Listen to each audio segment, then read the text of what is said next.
Radhe Radhe friends, कैसे हैं आप सभी लोग। आशा करती हूँ कि अच्छे होंगे। आज हम आपको बताएंगे कि मृत्यु के बाद आत्मा कहाँ जाती है, कहाँ भटकती है। वैदिक ग्रंथ के अनुसार आत्मा 5 तरह के कोष में रहती है: अन्नमय, प्राणमय, मनोमय, विज्ञानमय और आनंदमय। इन्हीं कोषों में रहकर आत्मा जब शरीर छोड़ती है तो मुख्य तौर पर उसकी 3 तरह की गतियाँ होती हैं: ऊर्ध्व गति, स्थिर गति और अधोगति। इसे ही अगति और गति में विभाजित किया गया है। ऊर्ध्व गति, इस गति के अंतर्गत व्यक्ति ऊपर के लोक की यात्रा करता है। ऐसा वही व्यक्ति कर सकता है जिसने जागृत, स्वप्न और सुषुप्ति में खुद को साक्षी भाव में रखा है या निरंतर भगवान की भक्ति की है। ऐसे व्यक्ति पितृ या देव योनि के सुख भोग कर पुनः धरती पर जन्म लेता है। स्थिर गति, इस गति का अर्थ है व्यक्ति मरने के बाद न ऊपर के लोक गया और न नीचे के लोक में, अर्थात उसे यहीं तुरंत ही जन्म लेना होगा। यह जन्म उसका मनुष्य योनि का ही होगा। अधोगति, जिस व्यक्ति ने किसी भी प्रकार का पाप करके या नशा करके अपनी चेतना या होश के स्तर को नीचे गिरा लिया है, वह नीचे के लोकों की यात्रा करता है। रेंगने वाले कीड़े मकोड़े या गहरे जल में रहने वाले जीव जंतु अधोगति का ही परिणाम है। अब जानिए इसकी पौराणिक मान्यता क्या है। पुराणों के अनुसार जब भी कोई मनुष्य मरता है या आत्मा शरीर को त्याग कर यात्रा प्रारंभ करती है तो इस दौरान उसे 3 प्रकार के मार्ग मिलते हैं।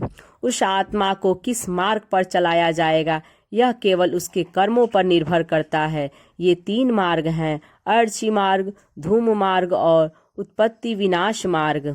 अर्ची मार्ग ब्रह्मलोक और देवलोक की यात्रा के लिए होता है, वहीं धूम मार्ग पितृलोक की यात्रा पर ले जाता है और उत्पत्ति विनाश मार्ग नर की यात्रा के लिए है। हालांकि सभी मार्ग से गई आत्माओं को कुछ काल भिन्न भिन्न लोक में रहने के बाद पुनः मृत्यु लोक में आना पड़ता है। अधिकतर आत्माओं को यहीं जन्म लेना और यहीं मरकर पुनः जन्म लेना होता है।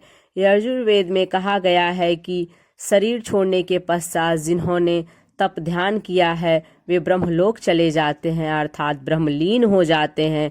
कुछ सत्कर्म करने वाले भक्तजन स्वर्ग चले जाते हैं, स्वर्ग अर्थात वे देव बन जाते हैं। राक्षसी कर्म करने वाले कुछ प्रेत योनि में अनंत काल तक भटकते रहते हैं और कुछ पुनः धरती पर जन्म ले लेते हैं।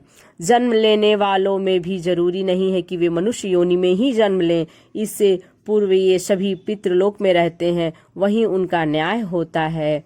आत्मा 17 दिन तक यात्रा करने के पश्चात 18वें दिन यमपुरी पहुंचती है। गरुड़ पुराण में यमपुरी के इस रास्ते में वैतरणी नदी का उल्लेख मिलता है। वैतरणी नदी जो है विष्ठा और रक्त से भरी हुई है। जिसने गाय को दान किया है वह इस वैतरणी नदी को आसानी से पार कर यमलोक पहुंच जाता है, अन्यथा इस नदी में वे डूबते रहते हैं और यमदूत उन्हें निकाल कर धक्का देते रहते हैं।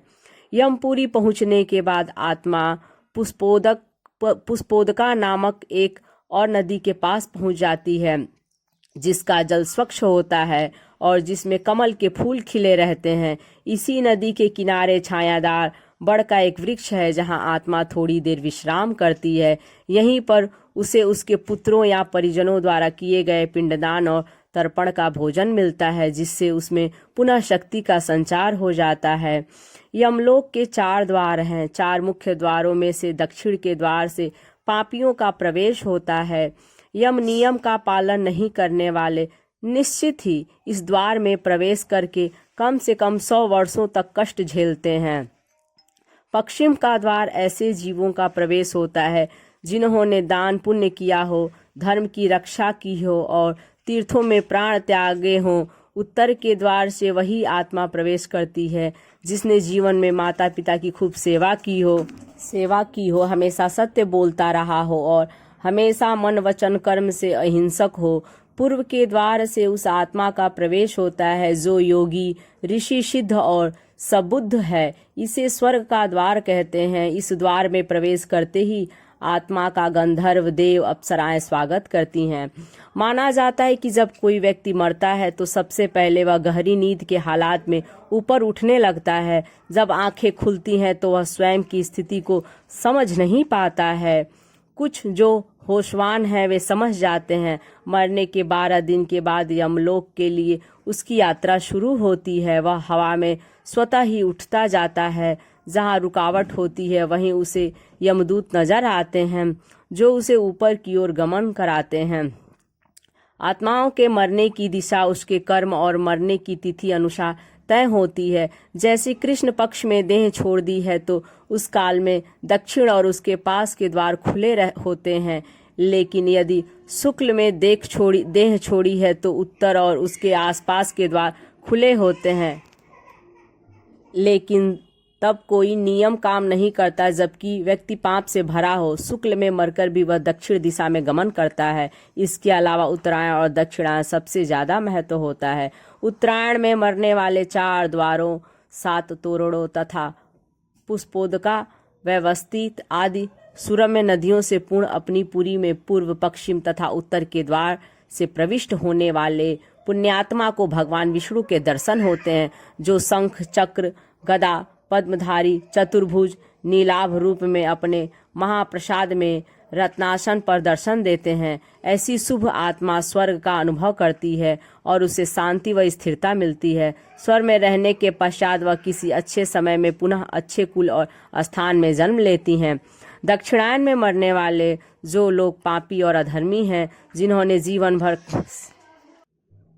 भर शराब, मांस और स्त्रीगमन के अलावा कुछ नहीं किया, जिन्होंने धर्म का अपमान किया और जिन्होंने कभी भी धर्म के लिए पुण्य का कोई कार्य नहीं किया, वे मरने के बाद स्वतः ही दक्षिण दिशा की ओर खींचे चले जाते हैं। ऐसे पापियों को सबसे पहले तप्त लौह द्वार तथा पूय, शोणित एवं क्रूर पशुओं से पूर्ण वैतरणी नदी पार करनी होती है।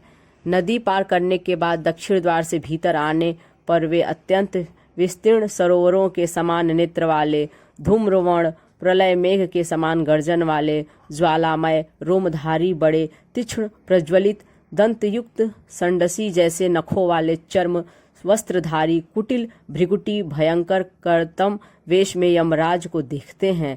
वहाँ घोरतम पशु तथा यमदूत उपस्थित मिलते हैं। यमराज हमसे सदा शुभ कर्म की आशा करते हैं, लेकिन जब कोई ऐसा नहीं कर पाता तो भयानक दंड द्वारा जीव को शुद्ध करना ही इनके लोक का मुख्य कार्य है। ऐसी आत्माओं को यमराज नरक में भेज देते हैं। तो दोस्तों, ये सभी जानकारी आपको कैसी लगी कमेंट्स करके ज़रूर बताएं। यदि अच्छी लगे तो लाइक करें।